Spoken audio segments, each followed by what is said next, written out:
belíssima noite a todos. Que a gente possa doar um para o outro o que nós temos de melhor e sair daqui melhores ainda. Eu gosto de convidar a galera para trabalhar, sabe? Que é amigo de verdade não dá moleza para o amigo, dá trabalho, né? Então, mas o trabalho que eu gostaria de convidar vocês é cantar. Mas cantar talvez não tão preocupado com a afinação. Claro que é bom, ajuda também, né? Mas se não tiver, que pelo menos seja do coração. Então eu vou convidar cada um a pensar primeiro em si mesmo, porque a gente tem que receber para dar, né? Mas pensar nas pessoas que vocês sabem que estão precisando de alguma energia para se equilibrar fisicamente, se equilibrar mentalmente, se equilibrar socialmente. Então eu convido vocês a pensar em cada uma dessas pessoas e para que a gente emane desse ambiente maravilhoso boas energias para elas. Se tiver alguma pessoa que você está com alguma dificuldade, pensa nela, que ela receba também. Que quem sabe, né, o dia de amanhã a gente possa conjugar boas energias com todos. Topa um desafio? Então essa música é uma reflexão sobre se hoje fosse o nosso último dia aqui na Terra. Como seria o diálogo nosso com a nossa consciência? Então convido vocês.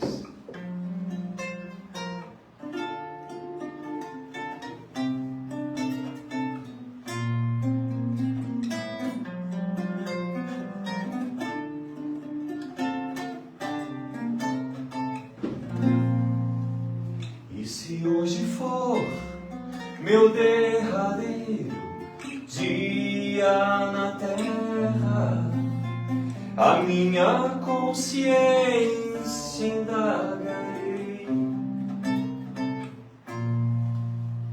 o que construí, o que serei, o que compreendi, o que cativei, se errei, corrigi, se me ofendi, perdoei, quanta dor infligi, quanto bem propaguei,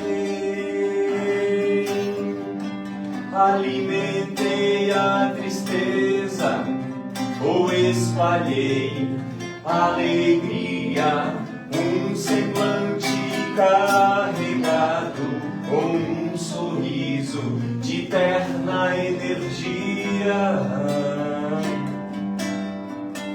O que construí, o que semeei, o que compreendi, o que cativei, se errei, corrigi, se me ofendi, perdoei, quanta dor infligi, quanto bem propaguei.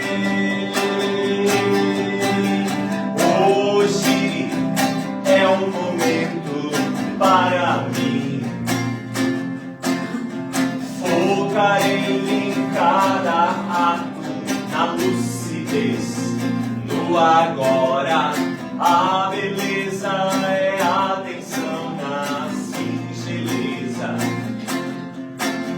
com calma e altivez me despeço, vou embora, mas perguntarei o que construí, o que serei, o que compreendi, o que cativei, se errei, corrigi, se me ofendi, perdoei, quanta dor infligi, quanto bem propaguei.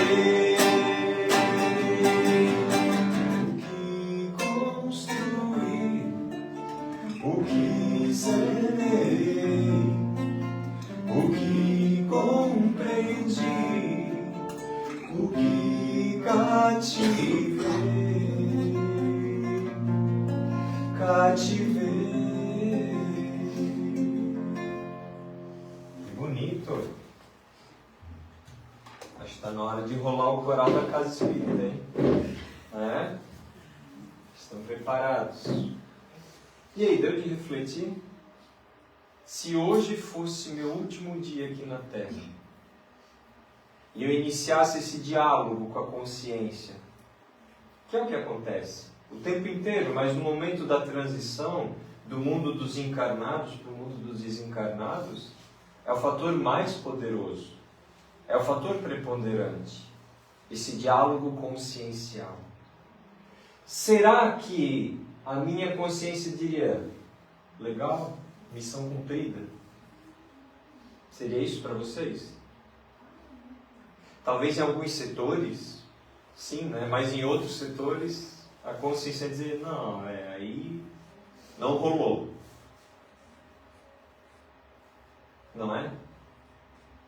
Mas esse diálogo não precisa acontecer só depois da morte ou desencarnação. Ele pode e deve acontecer dia após dia, porque a reencarnação, que não é uma novidade do Espiritismo. Todas as culturas antigas são reencarnacionistas. Pelo menos aquele grupo de iniciados, ou seja, aqueles mestres de todas as civilizações, já sabiam esse conhecimento da reencarnação, ou seja, dessa volta ao corpo físico, corpo após corpo, veste após veste. Não era novidade para esses grupos iniciáticos. Era novidade talvez para o povo, para a população em geral. Mas para esses que se detinham no estudo da alma, era uma coisa básica. Tão básica que num dia, na verdade numa noite, um grande mestre do povo hebreu, notável por uma sabedoria tremenda, mas também por um coração muito bem formado, era uma autoridade do Sinédrio, que seria muito mais do que hoje um Supremo Tribunal, porque ele juntava todos os poderes que a gente conhece num único órgão, o Sinédrio. Seu nome era Nicodemos.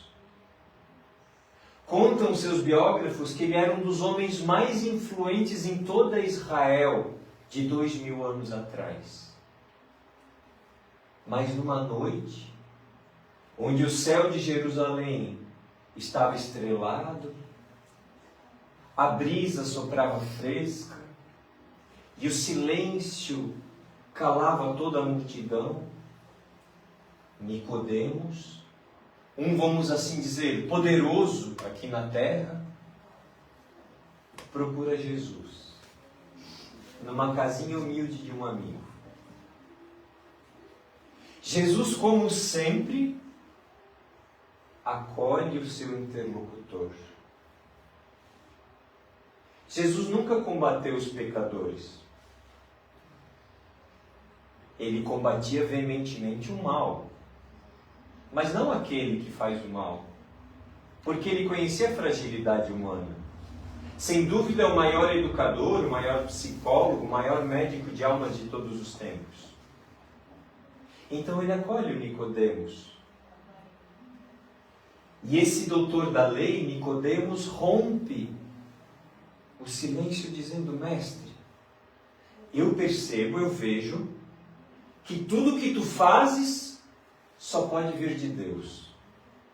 Porque pelos efeitos é possível ver a mão de Deus agindo por ti, através de ti, mestre. Foi humilde, muito humilde. Porque os outros poderosos, como ele, temiam Jesus. Combatiam Jesus abertamente. Mas ele vai buscar o mestre. Então Nicodemos faz uma pergunta fantástica. Mas mestre, de que recursos eu devo lançar mão para encontrar o reino dos céus? Aí Jesus diz assim, Nicodemos, nós vamos agora intercruzar dois textos. capítulo 3 do Evangelho de João, que tem um texto mais sucinto, e o capítulo 14 do livro Boa Nova, de Chico Xavier. Na minha humilde opinião, a maior obra-prima já escrita em toda a humanidade, esse livro Boa Nova. Então nós vamos cruzar os dois como se fosse um único texto. Então Nicodemos faz a pergunta e Jesus responde. Nicodemos, não basta levar a vida interpretando a lei. É necessário, antes de tudo, sentir a lei. Mas em verdade eu te digo que ninguém pode ver o reino dos céus se não nascer de novo.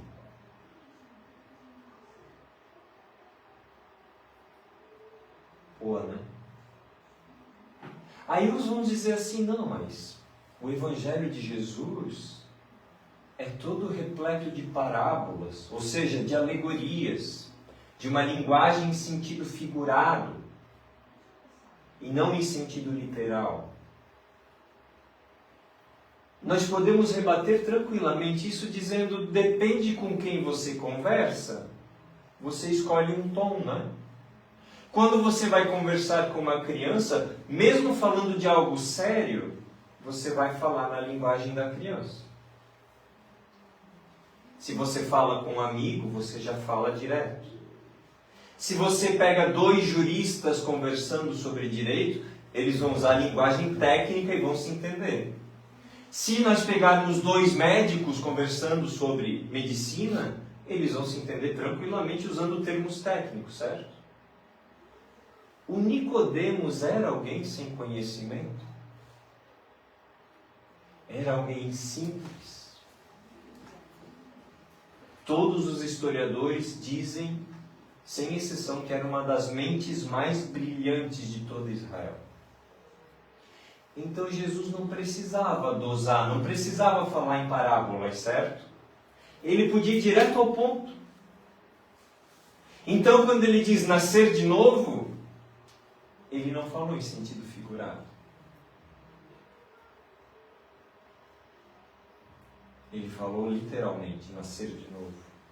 Mas uns podem dizer, porque o Evangelho de João é espetacular. Ele usa uma mesma palavra com duplo sentido. Então podemos usar nascer de novo no sentido literal, mas podemos usar o nascer de novo no sentido figurado, que é o me tornar um ser humano novo, renovado. Possível também. Mas veja a pergunta que o Nicodemos faz em seguida e vocês vão me dizer se é literal ou figurado. Nicodemos diz o seguinte, mas mestre, como pode acontecer isso? Pode o homem voltar ao ventre da sua mãe?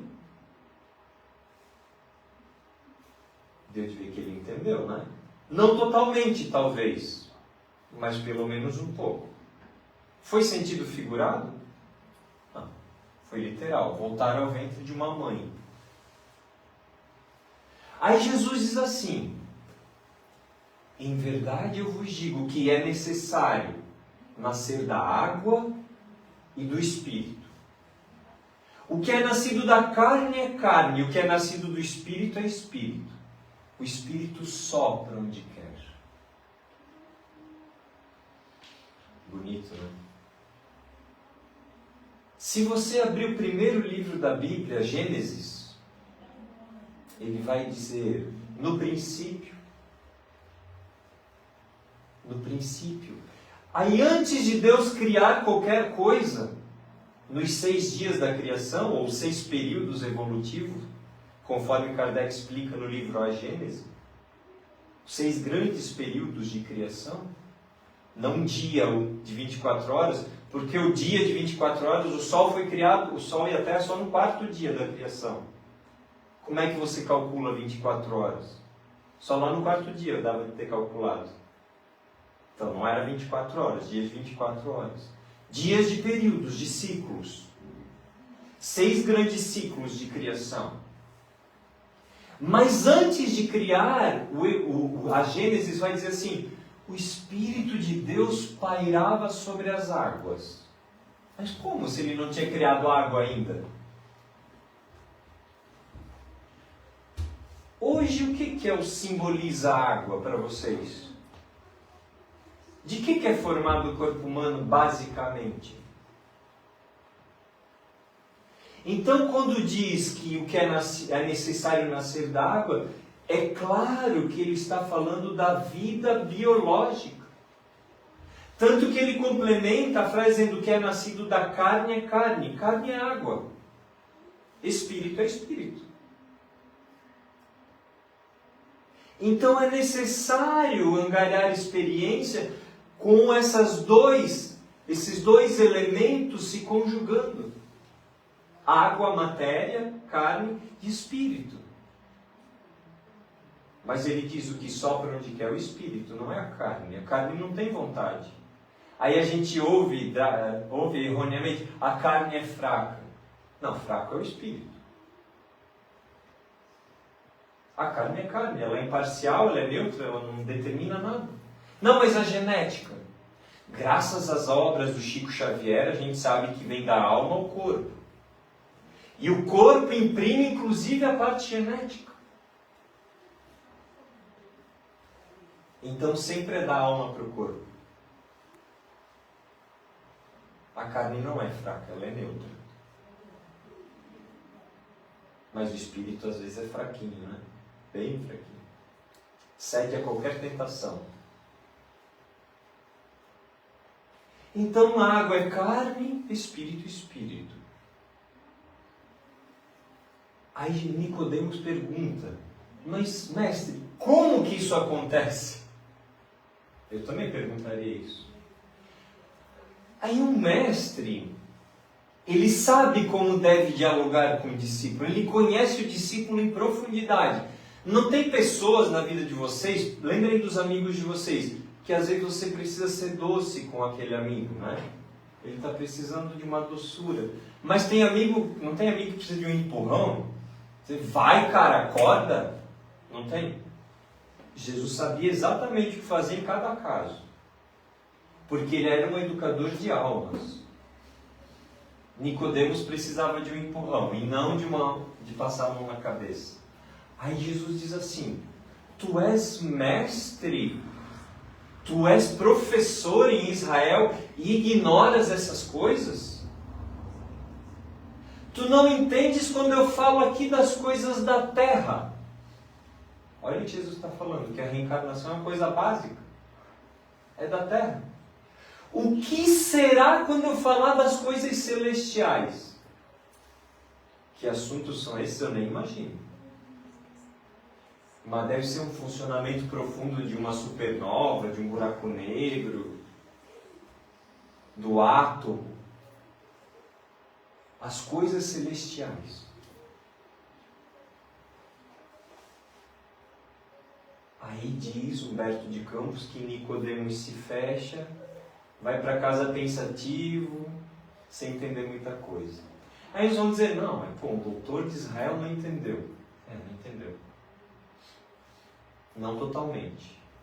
No futuro deve ter entendido, porque se nós avançarmos no Evangelho de João, quem é que vai lá resgatar o corpo de Jesus para ser sepultado? Nicodemos e José de Arimateia. 2 membros do Sinédrio, que já haviam se tornado cristãos. Talvez não publicamente, né? Que às vezes é outros 500.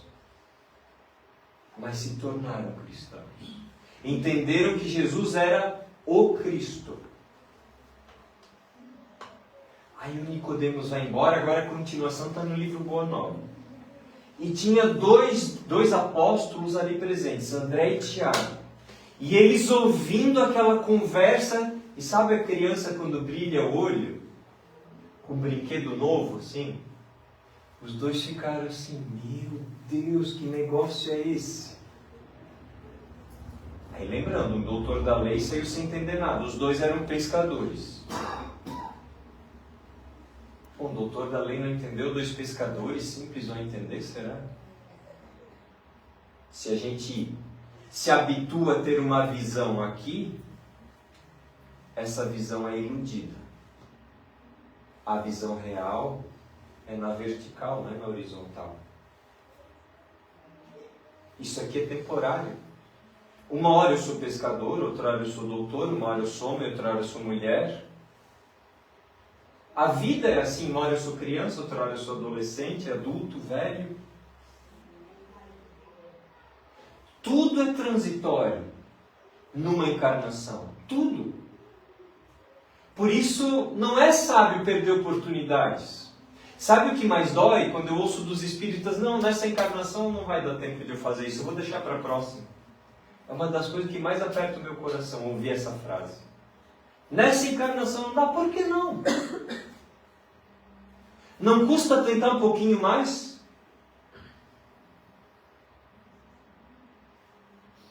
O que me impede de construir algo novo? A minha postura, as minhas crenças, achar que eu sei tudo. Isso me impede de crescer. Aí os dois pescadores, só que eles se tornaram pescadores de almas, né?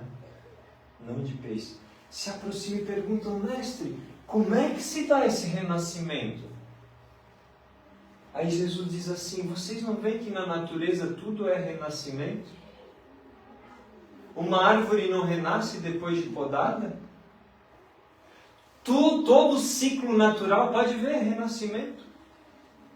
Semente, muda, arbusto, árvore, dá fruto, árvore cai, né, o fruto da semente, semente, muda, arbusto, árvore, reencarnação.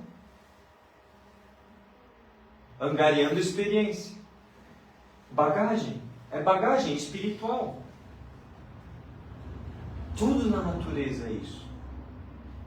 Aí Jesus diz assim, é claro que com o homem é um pouco mais complexo, mas a ideia de renovação é a mesma.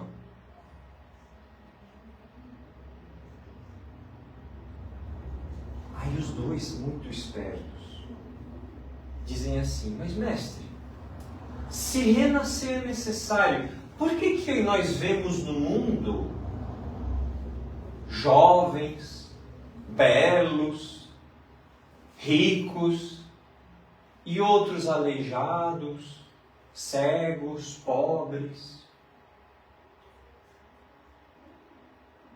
Aí Jesus diz assim, eu não tenho ensinado para vocês que todo aquele que é motivo, a causa de escândalo, precisa reparar?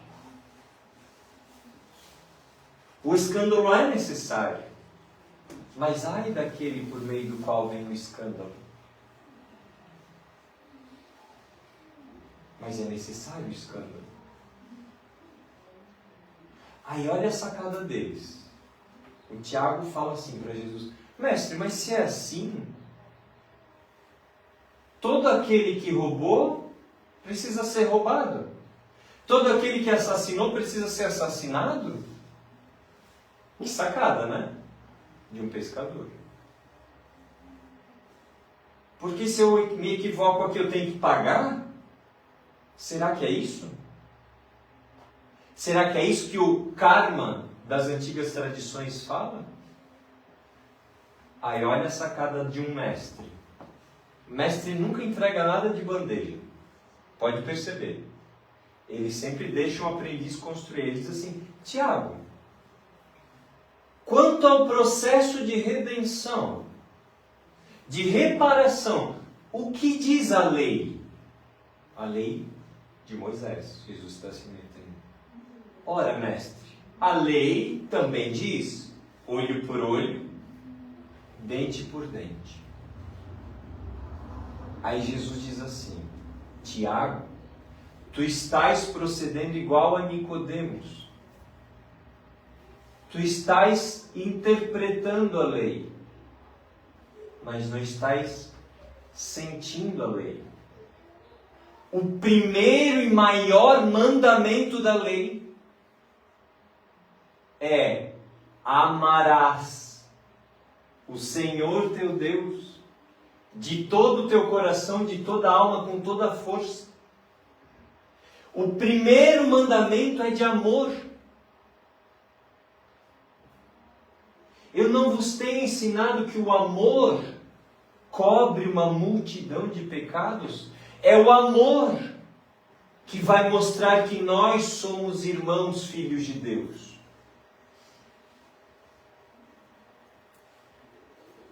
Aí os dois ficaram, nossa, é isso. Aí eles falaram, mestre, mas esse ensino é muito poderoso. Amanhã no seu sermão você poderia explicar isso para toda a população. Pensaram, vai arrasar, né? Falar de reencarnação. Aí ele diz, vocês não acabaram de ver? Um doutor da lei sair confuso. Imagina quando a gente levar isso para as massas. Mas não se preocupem. Na época ideal, no ciclo evolutivo ideal, eu enviarei um Consolador. E ele vos explicará tudo isso que eu vos tenho dito. E muito mais. No século da razão, o século XIX, o Consolador prometido, 1900 anos antes, chegou. E explicou tudo aquilo. E expandiu. Se nós pegarmos aquela mensagem principal do Espírito de verdade, que é Jesus, ele vai dizer assim, começa o texto assim, eu reuni como um ceifeiro, eu reuni em feixes todos os bens esparsos, espalhados pela humanidade. O Espiritismo não é novidade, amigos. Não tem nenhuma novidade no Espiritismo. Essa frase do Espírito de verdade é poderosa. Ele diz que recolheu o que estava espalhado. A verdade estava lá no Egito, com Hermes Trismegisto. A verdade estava em Atenas com Sócrates. A verdade estava na China com Lao Tse.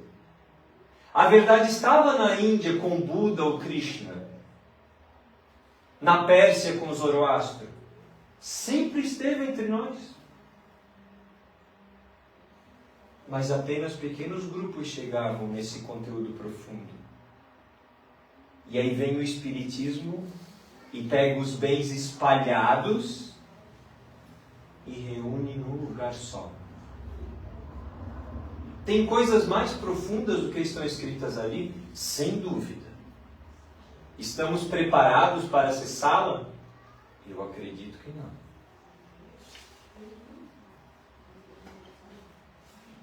Mas que já é muita coisa, né? Se nós pegarmos só o Evangelho segundo o Espiritismo e tentar transformar todo aquele conhecimento em prática, o que aconteceria, será, com a nossa vida? Só o Evangelho. Eu nem estou falando dos outros livros do Kardec. Será que mudaria alguma coisa? Será que no final da encarnação, quando eu perguntasse para a minha consciência o que eu construí, o que eu semei, será que a resposta não seria bem diferente de hoje até lá? Pois é, amigos, o Espiritismo é o Consolador prometido, não que é melhor que outra religião. Tem que pensar que quem codificou era um professor, Allan Kardec. E ele organizou tudo didaticamente. Não só na codificação. Olha o nome, codificação. Um código é quando você reúne várias leis, vários temas espalhados num lugar só. Daí o Código Civil, Código Penal, Código Tributário, Código do Meio Ambiente. Código. Você reúne as coisas esparsas num único tronco. É o Espiritismo. Essa reunião desses conteúdos espetaculares num lugar só. Organizado magistralmente por uma mente muito brilhante. Isso que é verdade. Mas a reencarnação? Tá, não é novidade. Saber sobre a reencarnação muda alguma coisa na minha vida? Não muda nada. Saber. Ter conhecimento muda alguma coisa na minha vida? Não muda nada.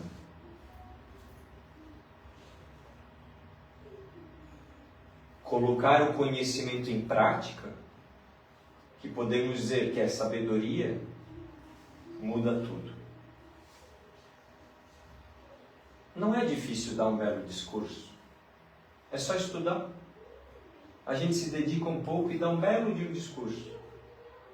Agora, tudo que você discursa por em prática, aí tem um desafio gigantesco.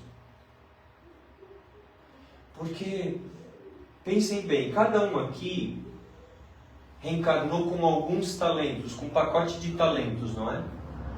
Cada um aqui é bom em alguma coisa. Vocês já se perguntaram por quê? Por que você é bom naquilo que o outro não é? Por que eu tenho alguns pontos fortes? E claro que tem um pacote dos pontos fracos também. Às vezes esse é um pacotão, né? Mas tem um pacotinho, pelo menos, aí de pontos fortes. Por quê?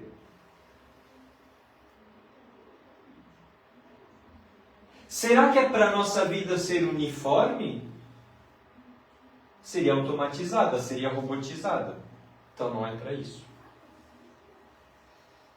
Allan Kardec, na questão 812 de O Livro dos Espíritos, pergunta o seguinte: nós já entendemos que a igualdade de riquezas não seria possível, porque umas questões antes, Kardec perguntou se seria possível os espíritos falarem assim, no final do primeiro dia já estaria tudo desigual.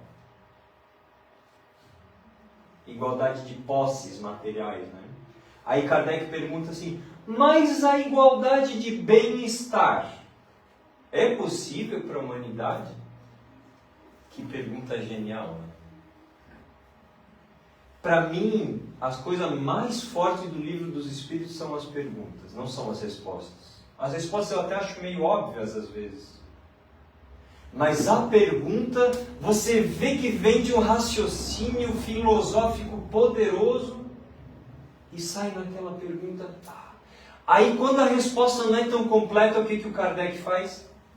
Bota uma nota. Genial. Genial.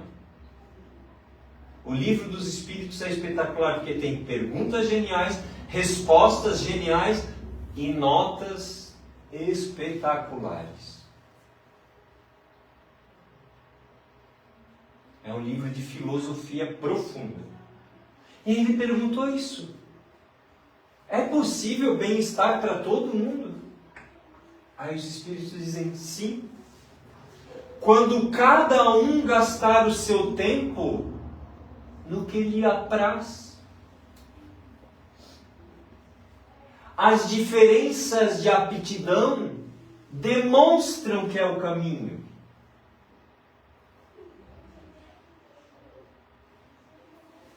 Gente, cada encarnação é única. Nessa encarnação eu tenho um pacote de pontos fracos.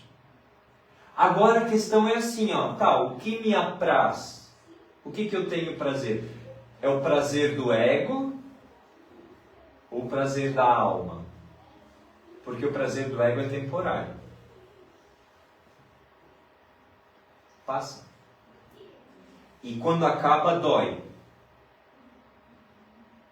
Pode ver. Com qualquer vício é assim. Quem bebe, quem fuma, daqui a pouco quer aquilo de novo, aí se perde. Na sexolatria. Vê que nós temos vários desafios existenciais numa encarnação. Mas o que apraz a alma, e nesse caso a nossa personalidade, vê que a personalidade de cada um aqui é completamente distinta. Eu tenho uma gama de pontos fortes, mas eu preciso pegar esses pontos fortes e colocar à disposição da minha comunidade. Porque é só prestar atenção, o universo é solidariedade. É uma solidariedade cósmica. Do átomo às galáxias. É tudo solidário, tudo se encadeia, tudo se entrecruza. Tudo é dependente. Átomo, molécula, tecido, órgão. Tudo encadeado. E vejam, 50 trilhões de células aqui trabalhando solidariamente. Vocês já imaginaram se tivesse um motim de um grupo de células? Uma rebelião? Ah, não quero mais! Acontece às vezes. São as doenças. É uma rebelião de um grupinho de células. É um motim. Então nós temos algumas diretrizes para essa encarnação. O que nós espíritas chamamos de planejamento reencarnatório. Então eu planejei esse corpo. Ele tem pontos fortes e pontos fracos. Eu planejei uma estrutura psíquica para determinadas áreas da minha vida. Eu planejei a minha família. Meu Deus, mas essa dá trabalho. Mas eu planejei. O meu pai, a minha mãe, o meu filho, a minha esposa, tudo planejado. E pode ver que as pessoas que estão à nossa volta, elas trazem um pacote de lições para a alma. Agora, se eu me enxergo como ego, eu não vou ver o pacote de lições por trás daquilo que o outro está me trazendo. Por que eu tenho que me relacionar contigo? É a pergunta a ser feita. O que você está me trazendo para essa encarnação? Outra encarnação é outra realidade. Quem disse que a gente vai reencarnar com as mesmas pessoas? Quem disse que a gente vai reencarnar no mesmo país? Na mesma cultura? Tudo pode mudar drasticamente. Agora é falta de sabedoria não aproveitar os pacotes que Deus está me oferecendo. Vocês não acham? Por que esse pai que tem essas características? Por que essa mãe? Primeiro estudo que tem que fazer dos pais. Eu já estudei, tá? Por quê? O que impactou isso no meu caráter? Aí Kardec vai falar de educação. Aí ele vai dizer, o que vai transformar a humanidade é a educação. Não é essa que instrui. A educação que molda o caráter. O que transforma em homens de bem. Seres humanos que vivem a fraternidade. Gente, no cosmos tudo é solidário, não tem o eu e o outro. Existe o nós. É burrice humana a separatividade. Burrice humana. Não tem cima, embaixo, esquerda, direita. Não tem. No universo é unidade. Se você abre a questão 1009 do Livro dos Espíritos, o espírito que vai ditar um trecho é Paulo de Tarso. Só isso. Só para ter uma ideia. Aí ele começa a explicação dele dizendo assim: gravitar para a unidade divina. Olha que bonito. Gravitar para a unidade divina, eis o fim de toda a humanidade. Para isso, 3 coisas são necessárias. Está falando de unidade, não de dualidade. Não tem esse negócio de escuro e claro, quente ou frio. É unidade divina. 3 coisas são necessárias. O amor, tinha que ser a primeira, óbvio, né? A justiça e a ciência. Ciência no sentido de sabedoria, saber. Então, amor, justiça e sabedoria. Agora vamos voltar para a minha encarnação. Eu tenho pontos fortes, eu tenho pontos fracos, eu tenho um corpo assim, eu tenho uma psique assim, eu tenho uma família assim. Na verdade eu não tenho nada, é tudo emprestado, certo? Tudo isso vai acabar, tudo é transitório. Tudo transitório. Agora, não seria sábio dizer, tá, para que serve isso? Por que o meu corpo é assim? Por que eu tenho essa característica, essa personalidade? Por que eu tenho ele na minha vida se relacionando comigo?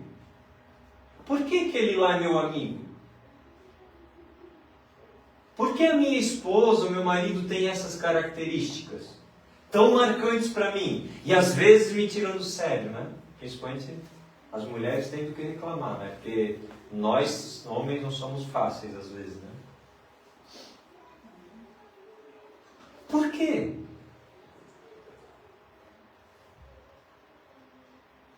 Quando eu começar a investigar ponto a ponto, a minha reencarnação vai fazer sentido.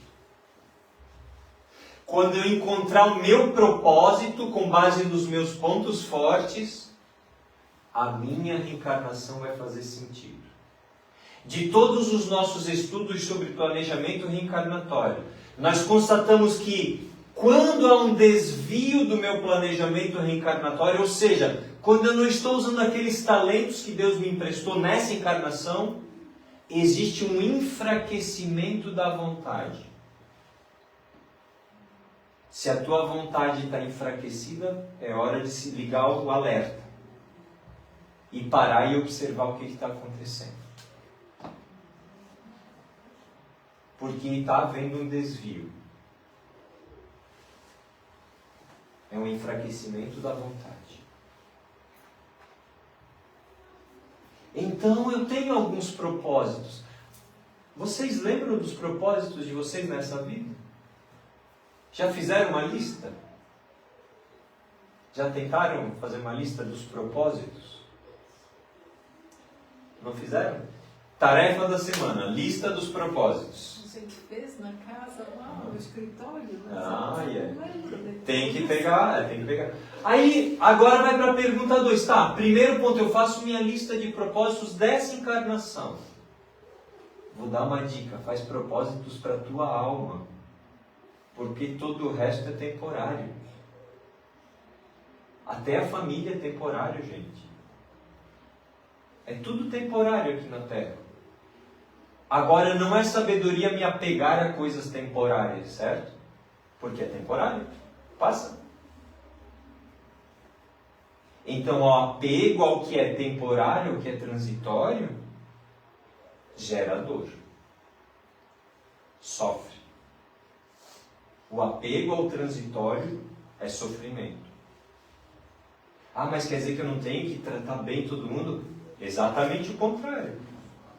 Você vai pegar e aproveitar cada momento como se fosse o último dia aqui na Terra. Porque pode ser que seja. E está tudo bem. Está tudo bem se for o último dia aqui na Terra. Mas então você faz a lista de propósitos e escreve do lado. O que eu estou fazendo para alcançar esse propósito? Aí você vai ver se está chegando lá ou não. Eu tenho 4 propósitos. O que eu estou fazendo no 1? Opa, complicou. Não está fazendo nada? É hora de traçar um planejamento para alcançar aquele propósito. Aí você vai se sentir realizado. O que os neurocientistas chamam de automotivação. Porque a motivação não é de fora para dentro. Nunca foi. É de dentro para fora. Automotivação. E só é motivado aquele que tem um propósito e que envereda toda a sua energia para cumprir o propósito. Um dos espíritos que mais me cativa se chama Mary Jane MacLeod Bethune. Ela nasceu em 1875, filha de escravos. Quando ela chegou na adolescência, uma costureira Quaker pagou uma bolsa de estudos para ela. Porque a Mary Jane, no pacote dela, tinha o talento da educação. de ajudar o outro a se desenvolver como ser humano. Mas tinha um problema, os negros naquela época não estudavam e também não podiam ensinar. Mas ela conseguiu ganhar uma bolsa, gente, de uma costureira. Não foi um grande empresário que pagou a bolsa dela, foi uma costureira. Aí a gente vem com a desculpa, não, mas eu não tenho condições de gerar algum impacto no mundo. Vamos ver o que acontece. Quando uma costureira, dado que não tem, para pagar uma bolsa para uma menina negra. Então ela estuda, ela se forma. Agora ela podia ser professora.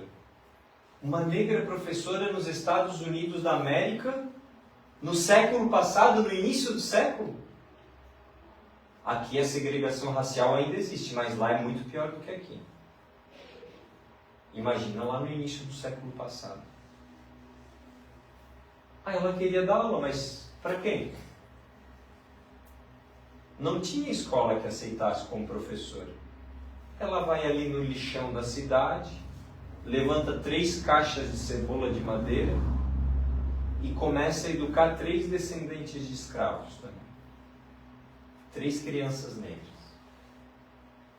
Aí ela ficou sabendo que o Henry Ford estava ali na redondeza. Ela ligou para o hotel, marcou um horário com o Henry Ford. Sim, o inventor do automóvel. Ele agendou. E ela foi até o hotel. Ela entrou pela porta da frente do hotel e foi barrada pelo recepcionista. Não, aqui negros não entram pela frente. Só para trabalhar, e é pelos fundos.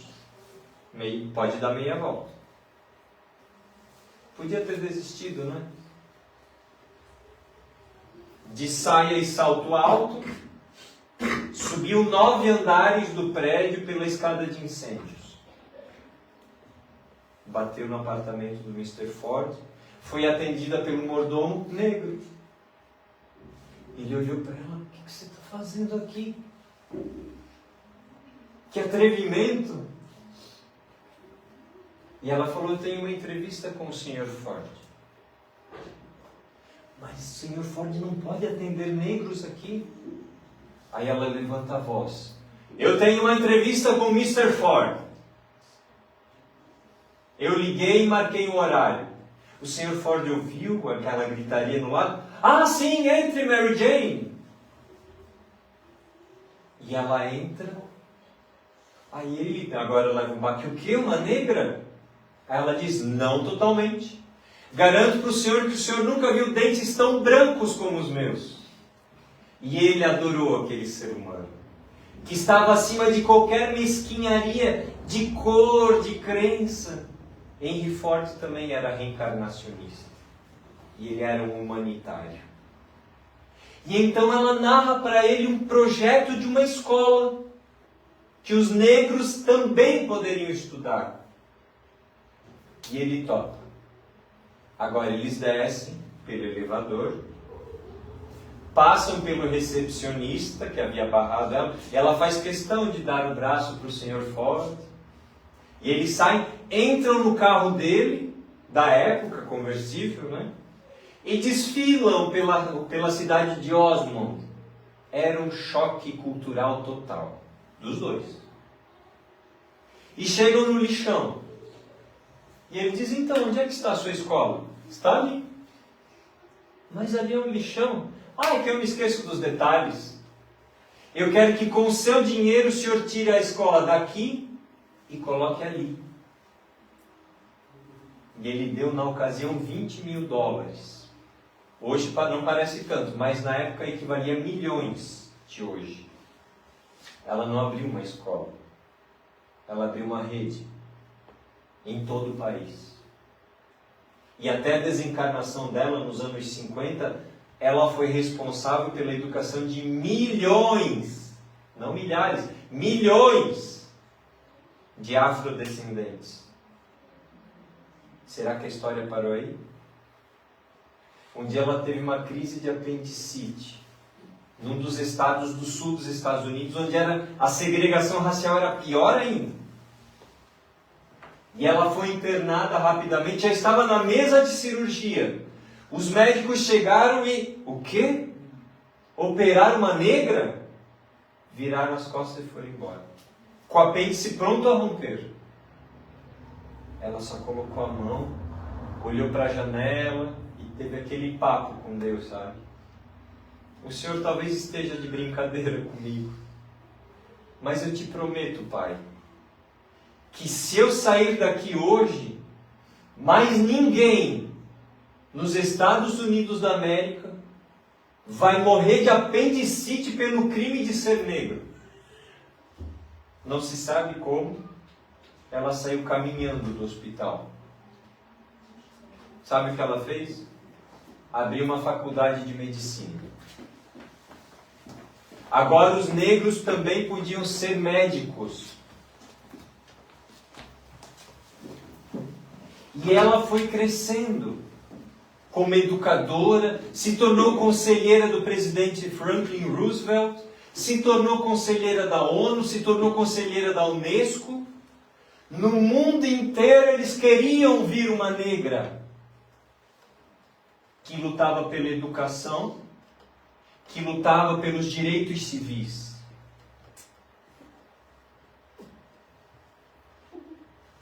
Um dia o presidente Roosevelt ameaçou cortar todas as verbas das escolas públicas.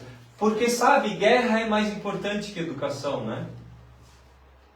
Então ele tinha que investir na guerra da Coreia e não podia gastar com educação. Ela marcou uma audiência com ele. E já começou o diálogo dizendo: o senhor não vai cortar as verbas das nossas escolas. Aí ela disse: a senhora não esqueça que eu sou o presidente. E ela lhe disse: o senhor não esqueça que eu sou eleitora e eu vou me lembrar disso. Foi a única rede de escolas que não teve as subvenções cortadas. Será que é importante se empoderar pelo que é bom? Ou a gente vai continuar em cima do muro? O empoderamento de uma negra. Aí um dia ela estava no aeroporto, também num dos estados do sul. E a segregação racial era assim, uma mureta, brancos para um lado, negros para o outro. Parece um absurdo hoje, né? Não faz tanto tempo que mudou isso. Aí um jovem branco saltou a mureta, deu um abraço nela e disse: mamãe! Aí todos olharam assim: o que está acontecendo? Aí ele disse: eu estou indo agora servir ao meu país na Guerra da Coreia. Eu não sabia onde ficava a Coreia, então perguntei para o professor de geografia. Ele me mostrou no mapa. Ele me falou das dificuldades que aquele país está passando. E eu vou lá ajudar eles a estabelecer a democracia. Democracia que eu aprendi com essa mulher. Essa mulher que não dá bola para cor, não dá bola para sexo, não dá bola para crença. Que defende a democracia, o governo de todos para todos. Um jovem disposto a morrer pela democracia de pessoas que ele nem conhecia. Mais tarde ela disse: eu podia ter morrido naquele momento, porque a minha missão na Terra havia se concretizado. Aí mais tarde, quando ela já estava idosa, fizeram uma entrevista e deram um presente para ela. Colocaram ela junto com aquela costureira Quaker, que pagou a bolsa de estudo quando ela era adolescente. 2 espíritos iluminados, cada um dando o que tinha. Agora eu pergunto para vocês: o que significou aquela costureira na vida da Mary Jane?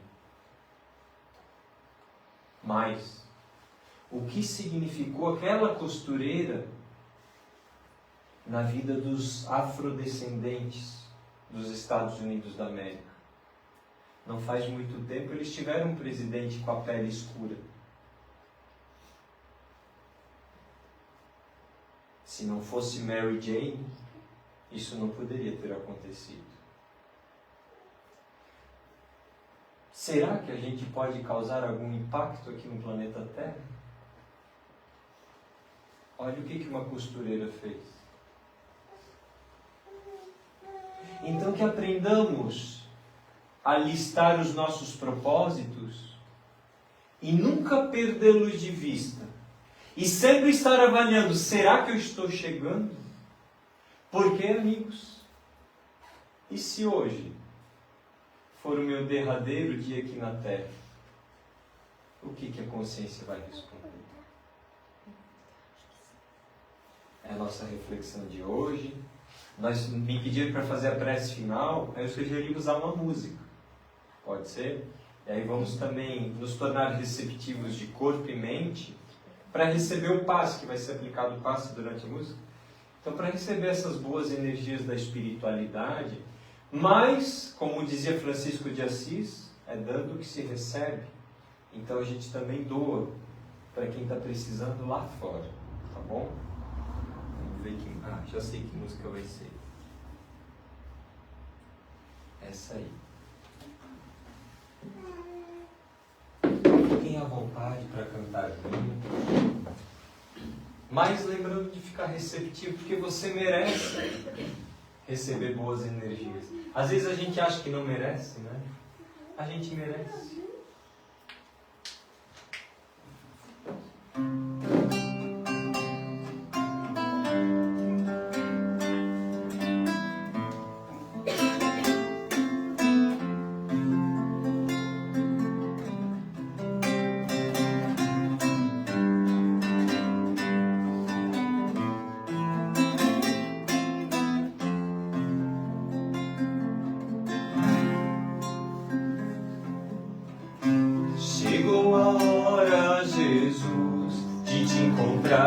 Te abraçar, abrir meu coração,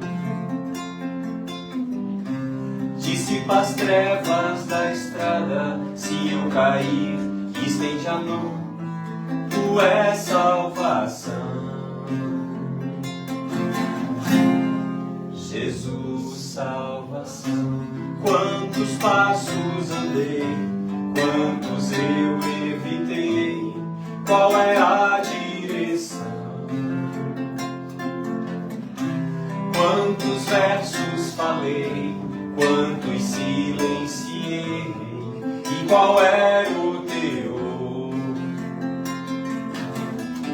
Quantas vezes agi, quantas já me esquivei, quais escolhas já fiz e ainda farei.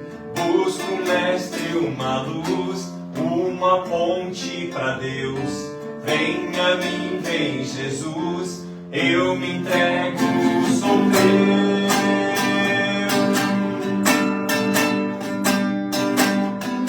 Chegou a hora, Jesus, de te encontrar, te abraçar, abrir meu coração.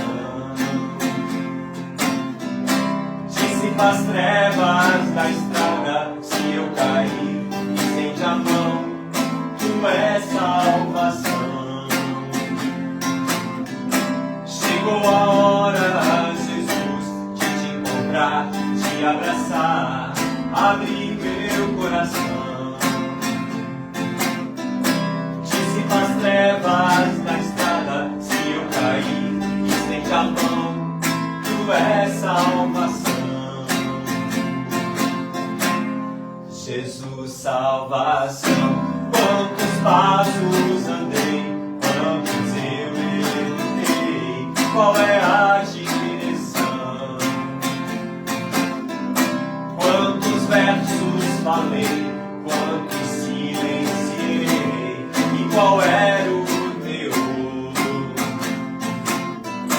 Quantas vezes agi, quantas já me esquivei, quais escolhas já fiz e ainda farei. Busco, mestre, uma luz, uma ponte pra Deus. Vem a mim, vem Jesus, eu me entrego, sou teu.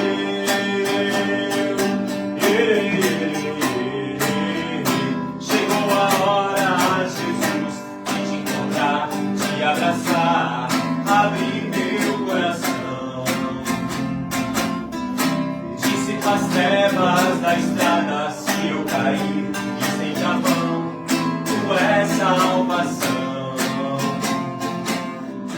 Chegou a hora, Jesus, de te encontrar, te abraçar, abrir meu coração.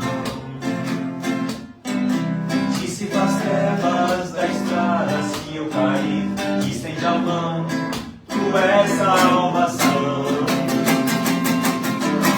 Chegou a hora, Jesus, de te encontrar, te abraçar, abrir meu coração.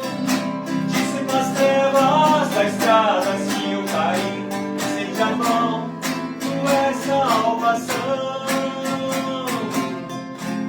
Jesus, salvação. Fiquem com Deus. Pode pedir mais uma, né? Oi?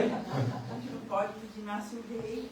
Ah, Não, vá. se o pessoal não tiver com pressa para ir para casa. Querem? Sim, Mas sempre que dá, né? Então, vamos lá. Tão bom lembrar desse momento, né? De que Jesus nasceu.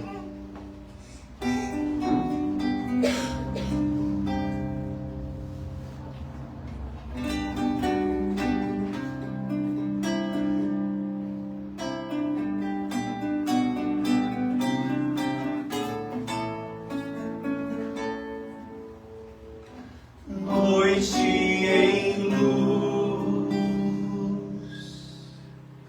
claridade sem fim, reinos a se entrelaçar,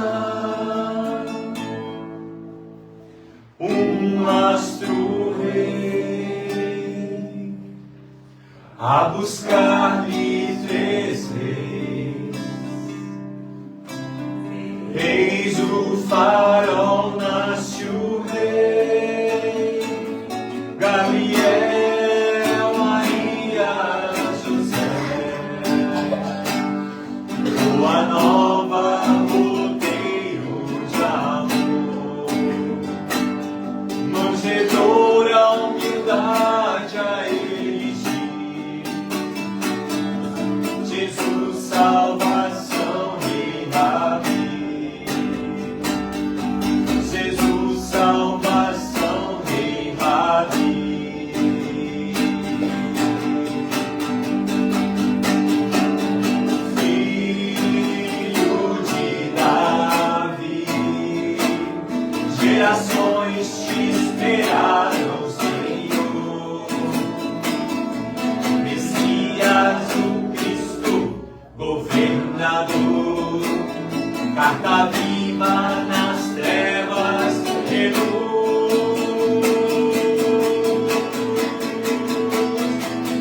Gabriel, Maria, José, boa nova, roteiro de amor, manjedoura, humildade a erigir, Jesus, salvação, Rei Davi.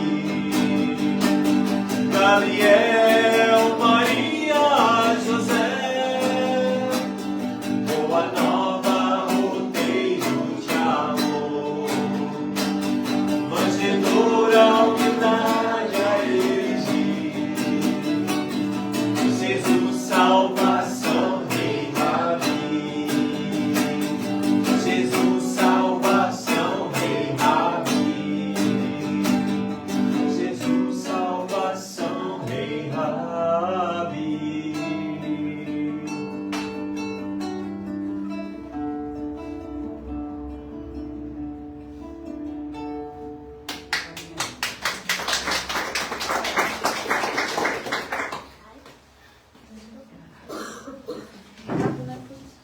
Obrigada. Nós, né, o pessoal da casa, então a gente quer agradecer esse palestrante, né, que a gente sabe, vocês são da casa, né, literalmente, e é sempre bom ter vocês aqui. Na realidade, não dá vontade mais de sair daqui agora, né? Mas a gente sabe que a gente tem o mundo lá fora, né? E como o Neto falou antes, uma fala tua, falou que a casa espírita é o oásis, né? Em meio ao nosso deserto, a nossa luta diária lá fora. E aqui é um respiro que a gente tem, onde a gente se alimenta, né, com as palavras de Jesus, com a palestra de hoje, com essas músicas, né, que a gente recebeu muita energia da espiritualidade. E que a gente saia daqui renovado. E saber, né, Neto, que tu e a Ágata são sempre bem-vindos aqui. A gente ama a presença de vocês aqui. E já vamos marcar a próxima. Né?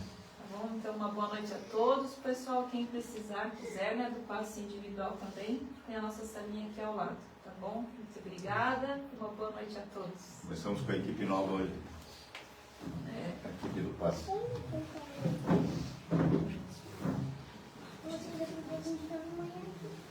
Vamos dar um tchau aqui pro pessoal. Nossos amigos aqui do Facebook, queremos agradecer. Neto, Ágata também, um pouquinho.